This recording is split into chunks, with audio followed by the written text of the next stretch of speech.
Your nan kept a jar of cold tea on the windowsill, a yellow box of something under the sink, a brick wrapped in old flannel, pushed to the foot of the bed every winter night. You thought it was her age, the way that generation held on to things. Cambridge scientists tested that yellow box in 2019 against £40 worth of modern cleaning products. The box won every single time. Number 7 on this list was so threatening to the British soap industry that they spent millions making sure it vanished from British kitchens entirely. It nearly worked. Number 3 was standard practice in working-class homes for 200 years. Then a single advertising campaign in 1967 told everyone it was dirty and dangerous. It was neither. These were not the habits of people who had nothing. These were the secrets of people who wasted nothing. And there is a very big difference between the two. Hit subscribe. What follows is going to make you angry, in the best possible way. Let us count them down. Trick number 20, the soot-blacked kettle. Your nan's kettle was black, not dirty, deliberately black. Working-class families in the 1940s and 50s blackened the outside of their kettles with soot scraped from the chimney shelf. Not for looks, for speed. A matte black surface absorbs radiant heat from the range faster than polished metal. It boils quicker. The Board of Trade Domestic Fuel Economy booklets from 1948 said so explicitly. They recommended it, in print, to the whole country.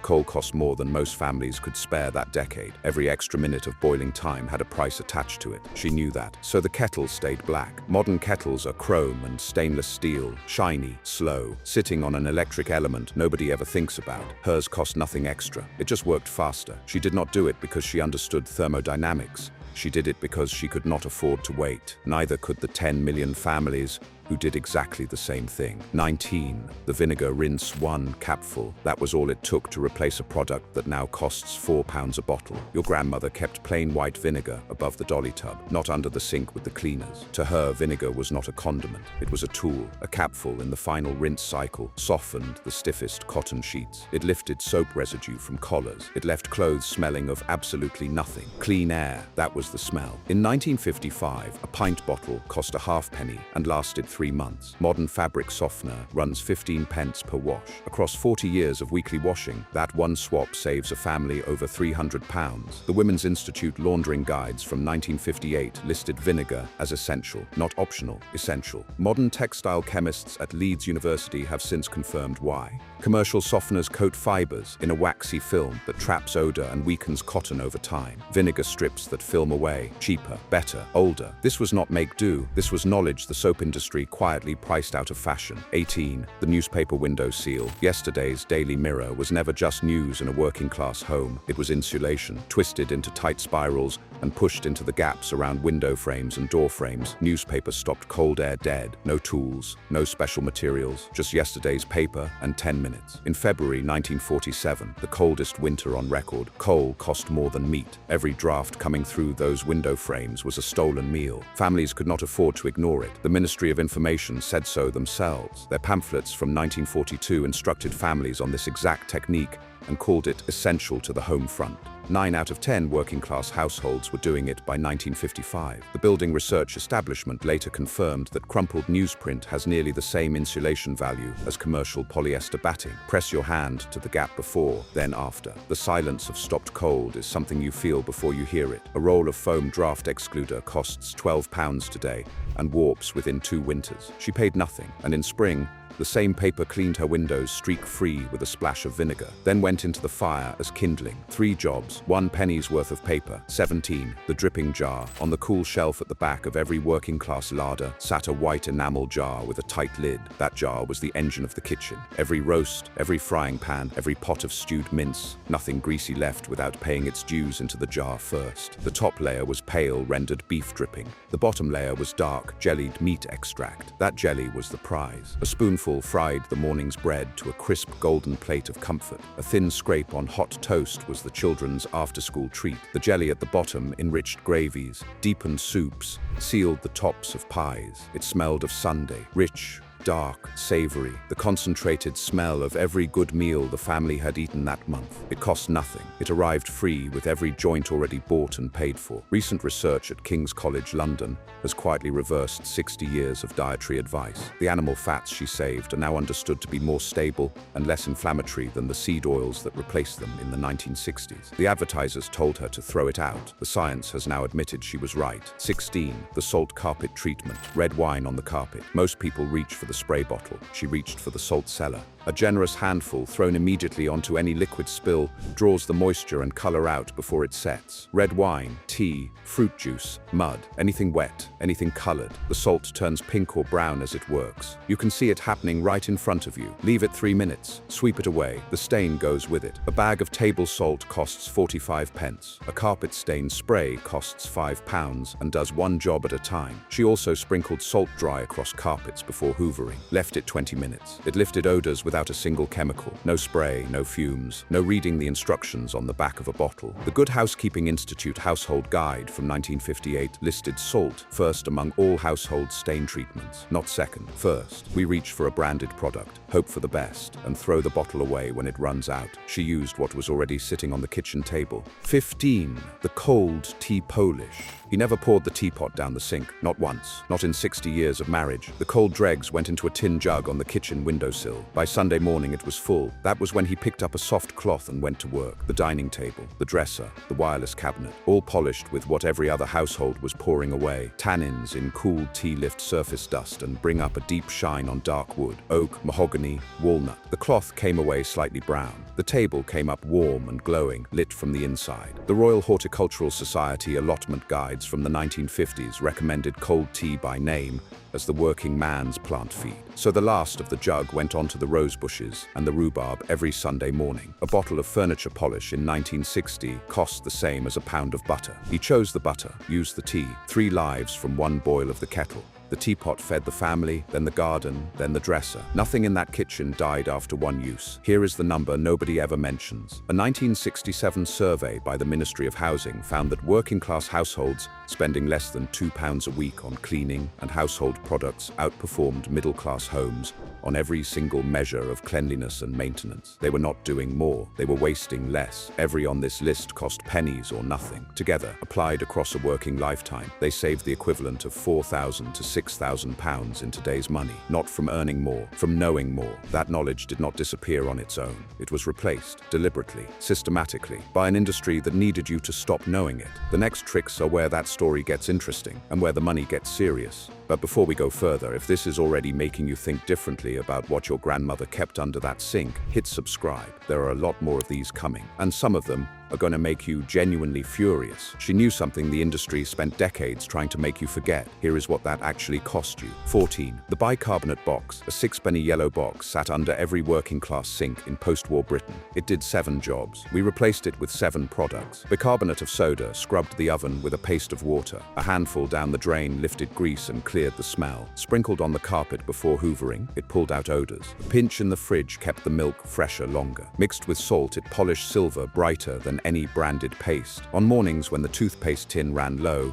she brushed her teeth with it, and a teaspoon in the boiling water kept her greens bright and vivid on the plate. 7 jobs, 1 box, 6pence. Cambridge chemistry researchers confirmed in 2019 what every post-war mother already knew. Sodium bicarbonate is a mild abrasive, a pH buffer, and a deodorizer all in one molecule. The convenience industry did not lose this knowledge. They repackaged every single function, put a brand name on each one, and sold it back to us 6 times over. That yellow box now costs about 65 pence. The 7 products that replaced it cost close to £40. Same jobs, £40 more. 13. The eggshell bottle brush. Most people crack an egg and bin the shell before the pan is even hot. She had already planned its next 2 jobs. Crushed eggshells dropped into a narrow-necked bottle with a splash of warm water. 1 vigorous shake. The calcium carbonate in the shell acts as a gentle abrasive, scouring the inside clean where no brush can reach. Rinse it out. Done. The British Egg Information Service confirmed both the cleaning application and what came next. The remaining shells dried on the windowsill, crumbled fine,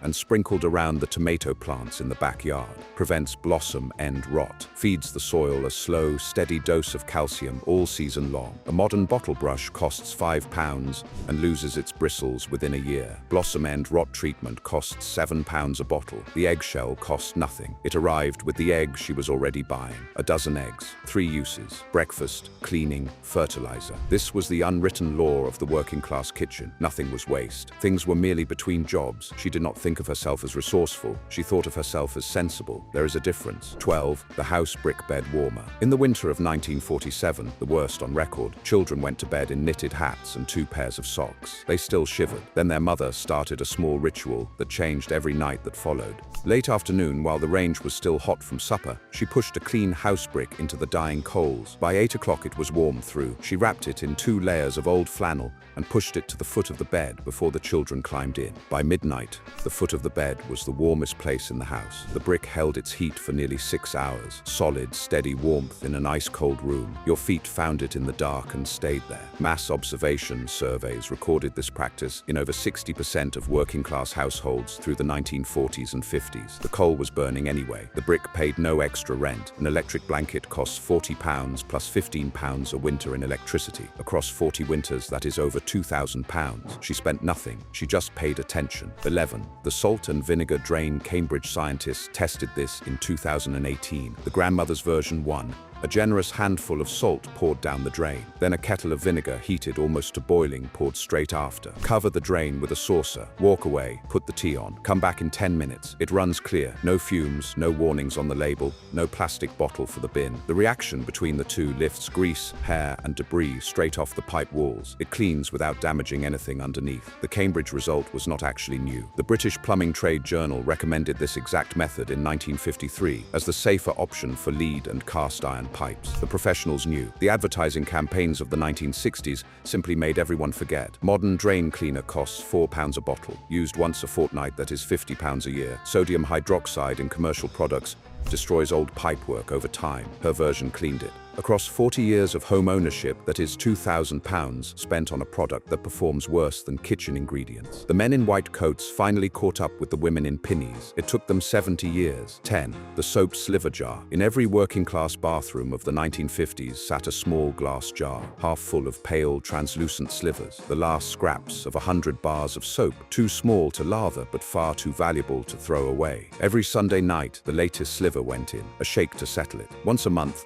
something happened with that jar that most people today would never think of. 10. The soap sliver jar. In every working-class bathroom of the 1950s sat a small glass jar, half full of pale, translucent slivers, the last scraps of 100 bars of soap, too small to lather but far too valuable to throw away. Every Sunday night, the latest sliver went in, a shake to settle it. Once a month, something happened with that jar that most people today would never think of. The slivers went into an enamel pan with a kettle of boiling water and a heaped tablespoon of granulated sugar, stirred until melted into a thick amber liquid, poured into a clean bottle, and left to cool. It set into a heavy gel, homemade sugar soap, stripped grease from kitchen walls, prepared paintwork for repainting, cut through the coal smoke film that built up on ceilings all winter. The Women's Voluntary Service Handbook from 1949 included this recipe under household economies. Modern sugar soap costs £6 a litre at the DIY shop. Her version cost nothing. The materials were already in the house. This was not waste, not want, not. This was profit, not loss. And that fingernail-sized sliver we throw away without thinking, that was her raw material. 9. The candle stub jar. The birthday candles after the cake, the chapel stubs after the service. The 1.5-inch dining room ends too short to hold safely. None of them went in the bin.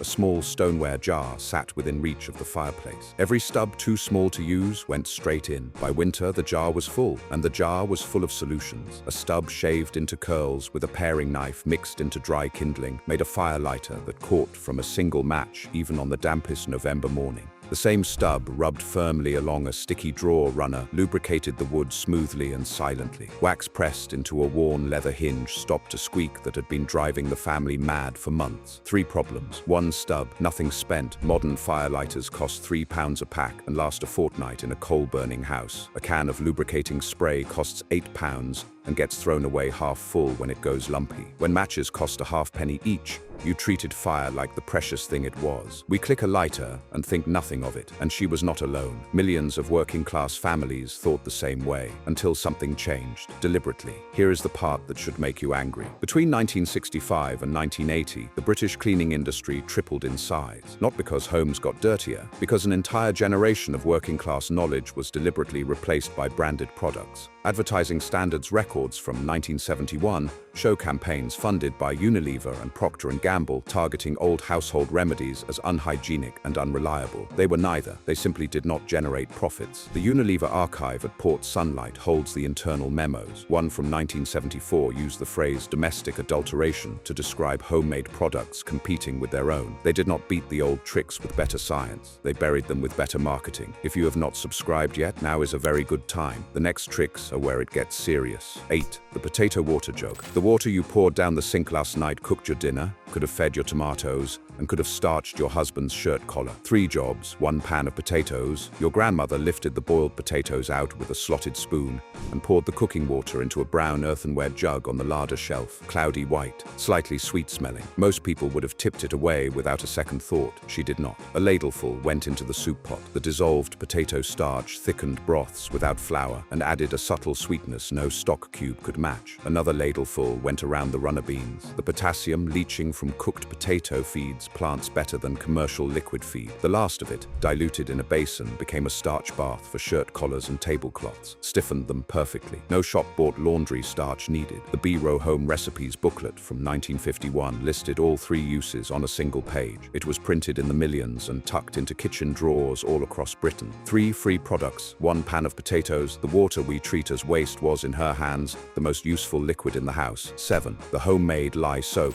This recipe goes back unbroken to Roman Britain, and the soap industry spent millions making sure you never learned it. Wood ash from the kitchen range, soaked in soft rainwater, produces lye, a strong alkaline liquid. Combined with kitchen fat saved from cooking, it sets into a hard, plain bar of soap. Washed bodies, clothes, dishes, and floors. 1 bar lasted 6 months. Both wood ash and waste fat were byproducts every working-class home produced daily. The cost was nothing. Between 1972 and 1978, every major British soap manufacturer reformulated their products. Lever Brothers, Procter & Gamble, the Cooperative Wholesale Society. Internal correspondence in the Unilever archive describes the strategy plainly. They lobbied to restrict bulk caustic soda sales. They funded magazine articles associating homemade soap with germs and rough hands. They priced branded bars below the cost of raw ingredients bought separately. By 1985, fewer than 3% of British households still made their own soap. You now spend roughly £240 a year on soap, detergent, washing up liquid, and floor cleaner, across a working life that is over £10,000. That was not lost, it was buried. By people who profited every single week, it stayed that way. 6. The stale bread wall sponge. The bread that was too hard for tea was perfect for the wallpaper. A stale heel or end crust, rolled into a tight ball between the palms, pressed gently across a smudged wall. Fingerprints, pencil marks, scuff marks from the children's shoulders on the staircase. All of it lifted cleanly without leaving a single watermark or damaging the paper underneath. The starch in dry bread absorbs surface grease without adding moisture. Water damages wallpaper. Bread does not. That is the whole science of it. The same ball dropped into a vase of murky water absorbed the stagnant smell within an hour. No spray, no product, no trip to the shop. The Good Housekeeping Institute Household Guide from 1958 listed 34 separate uses for salt and stale bread combined. 34. A modern wallpaper cleaning sponge costs £5. An odor eliminator spray costs £4. Stale bread costs nothing because it is what you were already going to throw away. Nothing in her kitchen was past its use, only ever past its first one. 5.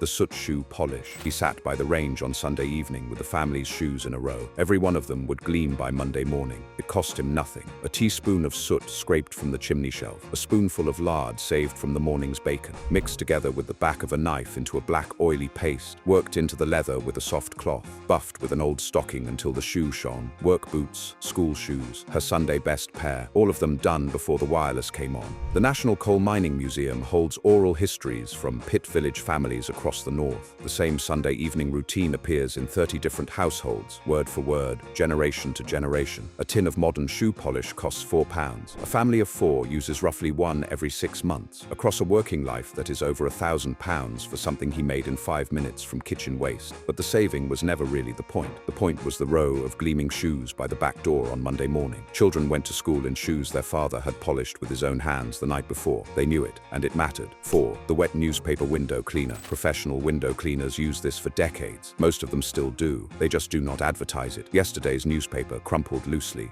dampened with a splash of white vinegar, wiped across the glass in slow circular motions. The compressed fibers in newsprint are more abrasive than any cloth. They leave no lint, no smears, no streaks. The ink acts as a mild polishing agent. The vinegar cuts through grease and condensation. Together they produce a clarity that branded glass cleaner rarely matches. The Window Cleaning Trade Association records from 1961 listed newspaper as standard professional equipment. This was not a poverty workaround. This was the industry standard. Glass cleaner spray costs £4 a bottle. A microfiber cloth costs £3 to £6 and needs replacing twice a year. Yesterday's paper costs nothing because it has already done its first job. The glass goes from grey and breathed on to clear in seconds. No fumes, no waiting, just the soft squeak of clean. We buy sprays with ingredient lists we cannot pronounce to do a job that newsprint and vinegar have handled since before our grandparents were born. 3. The mangle and the clothes horse. She had no tumble dryer. She had a system, and her clothes lasted 30 years. Everything came out of the wash and went straight through the mangle. 2 heavy rollers pressing out the water in seconds. No spin cycle, no electricity, just pressure and gravity doing the work together. The clothes went onto a wooden clothes horse positioned near the kitchen range, not touching it, near it. The circulation of warm air dried everything slowly and evenly,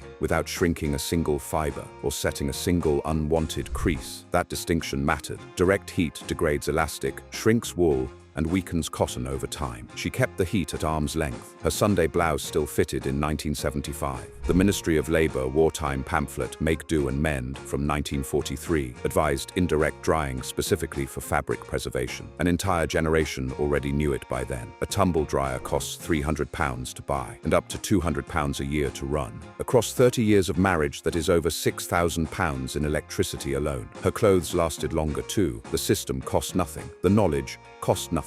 In 2019, Cambridge University ran tests on pre-war household remedies against their modern branded equivalents. Salt and vinegar cleared a blocked drain 22% faster than leading commercial drain cleaner. Bicarbonate paste cleaned oven interiors as effectively as caustic oven spray without destroying the enamel. Cold tea applied to wood produced measurably higher surface gloss than commercial polish in blind testing. These results surprised no one who had watched their grandmother work. They surprised only the people who had spent decades telling her she was wrong. The last 2 tricks are the most important ones on this list. 2.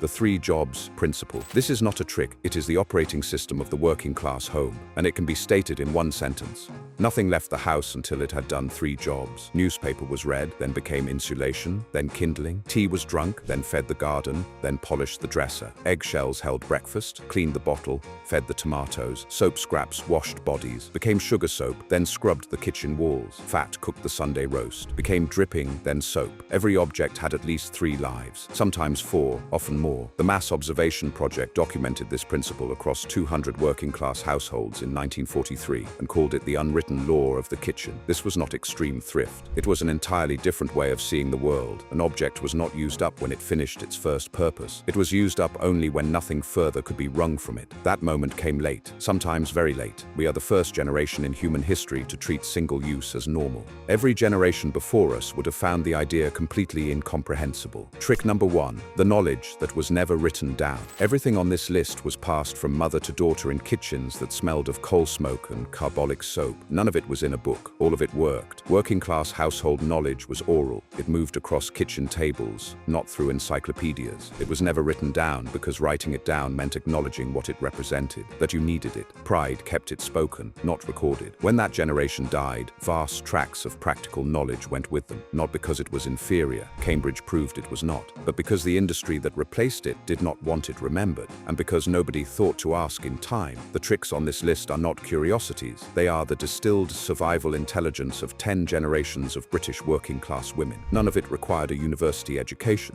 All of it required paying attention. The People's History Museum in Manchester holds over 4,000 recorded accounts of working-class domestic knowledge from 1900 to 1980. 4,000 accounts. Most people have never heard of a single one. She did not learn it from a screen. She learned it from the woman who came before her. Now you know it too. Pick 3. Try them this week. The vinegar rinse instead of fabric softener. The salt on the next spill. The cold tea on the dresser on Sunday morning. 3 tricks, 1 week, that is all. I started keeping a jar of cold tea on my windowsill 3 months ago. The dresser has never looked better. I have not bought furniture polish since. My nan would find that entirely unsurprising. Tell me in the comments which one you are trying first. And tell me what your nan did in her kitchen that never made it into a video like this. Because there are hundreds more, passed down in quiet kitchens all across this country. Share them below before they disappear completely. These were not poor people's hacks. They were rich people's secrets. Now you know them too.